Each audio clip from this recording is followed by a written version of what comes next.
One of the most famous entrepreneurs in the United States is Barbara Corcoran, a real estate magnate and star on hit reality TV show Shark Tank. She and online lender OnDeck have just launched their Seal of Approval contest in the United States that will award 3 entrepreneurs with $10,000 each and one-on-one coaching with a celebrity investor.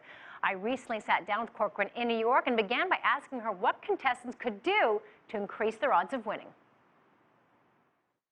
To not give me some highfalutin idea on how this amazing new creative idea is going to push their business ahead and how you're going to blow the $10,000 to advertise the idea. I want to see something practical, like if I had more inventory, I could have more sales. If I had additional help over the holiday seasons, I could be more aggressive in ordering more product to sell and push my business ahead. I really want something very practical that makes sense for the type of business you're in. You won't fool me. I'm going to know the difference. $10,000. It actually doesn't sound like a lot, but do you think it can make a difference? Listen, I started my whole business with a $1,000 loan, and granted, that was quite a while ago, but today it would be worth $10,000, and I built a $5 billion business. Yes, for a small business, although it sounds like not a lot, it's a heck of a lot of money if you spend it wisely. And if you think each dollar is so much more valuable than a dollar on what it can bring my business. So it's about how clever you are and how intelligent you are in a practical way. Do you think it's harder today?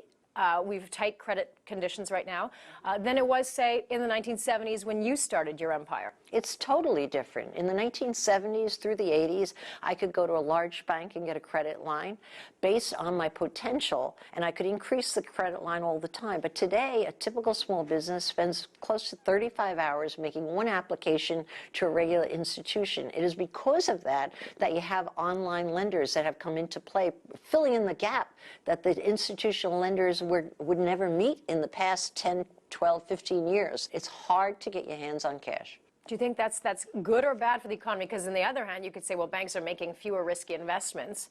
I think it's bad for the economy because everyone realizes that almost all of the job growth in the United States is a result of very small businesses, hiring 1 or 2 people. That's it. So obviously you're very supportive of entrepreneurs, as you were an entrepreneur. I love these people. They're wacky, they're nutty. Sometimes they're really out to lunch, but they each share a huge enthusiasm for creating their own world exactly as they want it. They are each wildly excited about being free to make their calls for themselves, decide who they want to hire, what color to paint their walls, and they don't want to be dictated to. And as a result of that, there's a spirit to entrepreneurs that you have to fall in love with. You just have to love them because they're like the lively kid on the block that you're always saying, what's with that kid? Well, they're also kindred spirits. But I want to talk a little bit about how it didn't seem you were poised for success, because if you look at your early years, you got failing grades in high school, and it seemed like you couldn't hold down a job. By 22, you had about 20 different jobs. What was it about real estate that really changed things for you? It wasn't about real estate whatsoever. What hooked me in was it was my own business. All those jobs I was working for someone else, and I should have identified very early on the only thing I didn't like about the jobs was the boss. So if you're wondering if you should be an entrepreneur and you have a hard time with authority, that's a great starting point. What's the biggest career mistake you've made? To date, as a business person, isn't it terrible for me to say nothing? I'm not trying to say I'm perfect or anything, but I think the biggest mistake I could have made is not jumping at every opportunity that came my way. Of course, I failed at 4 out of 5 of them and fell on my face and had to do some explaining to myself, my ego, and whoever maybe was witness to the crime.